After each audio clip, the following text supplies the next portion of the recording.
Hi అందరికీ. ఇప్పుడు మనం బీట్రూట్ హల్వా చేసుకుందాం. దానికి ముందుగా తురిమిన beetroot, sugar and dry fruits ghee ready చేసి పెట్టుకోవాలి. ఇప్పుడు మనం స్టవ్ ఆన్ చేసుకొని ఒక పెనం పెట్టుకొని అందులో నెయ్యి యాడ్ చేసుకుందాం. ఇది చాలా హెల్దీ అండి. అప్పుడప్పుడు చేసుకొని తింటే చాలా బాగుంటుంది.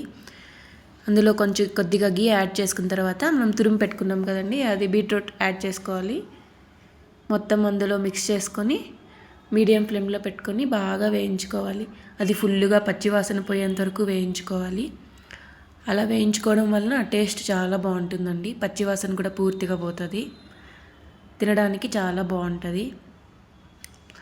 ఇలా మనం అప్పుడప్పుడు బీట్రూట్ హల్వా కూడా చేసుకుంటే బాగుంటుందండి. మనం హల్వా అంటే ఎక్కువగా క్యారెట్ హల్వానే చేసుకుంటాం.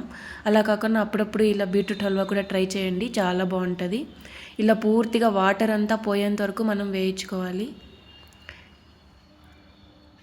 ఇలా బాగా వేగిన తర్వాత మనకి కొంచెం నెయ్యి కన్నా తక్కువ అనిపిస్తే మనం ఇందులోనే యాడ్ చేసుకోవచ్చండి. ఇక్కడ నేను నెయ్యి అయితే కొద్దిగా యాడ్ చేసుకుంటున్నాను.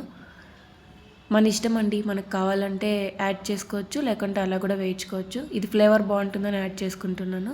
అలాగే ఇక్కడ నేను షుగర్ కూడా యాడ్ చేసేస్తున్నాను. షుగర్ అంతా మిక్స్ చేసుకొని అలాగే మీడియం ఫ్లేమ్లో పెట్టుకొని ఇంకా బాగా వేయించుకోవాలి.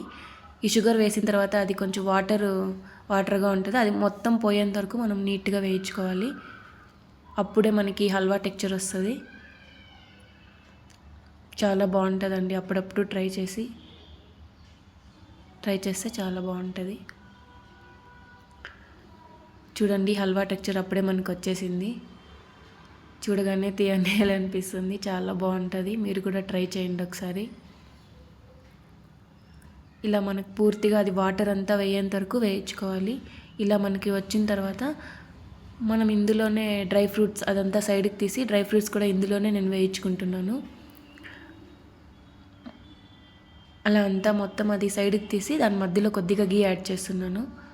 అందులోనే మన డ్రై ఫ్రూట్స్ వేసుకోవాలి. ముందుగా ఎండు ద్రాక్ష వేస్తున్నాను. ఆ తర్వాత మిగిలింది కూడా డ్రై ఫ్రూట్స్ మన దగ్గర ఏ ఉంటే అవన్నీ కూడా వేసుకోవచ్చండి, మన ఇష్టం.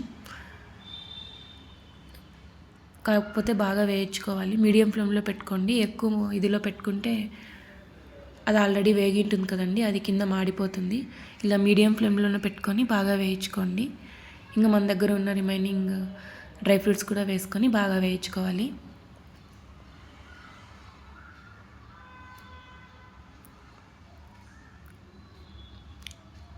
అంతే అండి. మొత్తం బాగా మిక్స్ చేసుకొని తింటే చాలా బాగుంటుంది. ఎవరైనా వచ్చినప్పుడు ఇది చేసి పెట్టండి, చాలా బాగుంటుంది.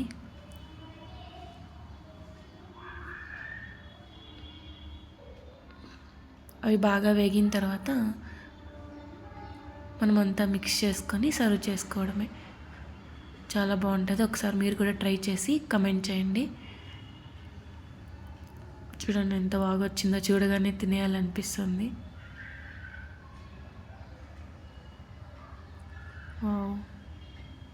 అంతే అండి. ఒక బౌల్లోకి సర్వ్ చేసుకొని తినేయడమే. Thank you for watching.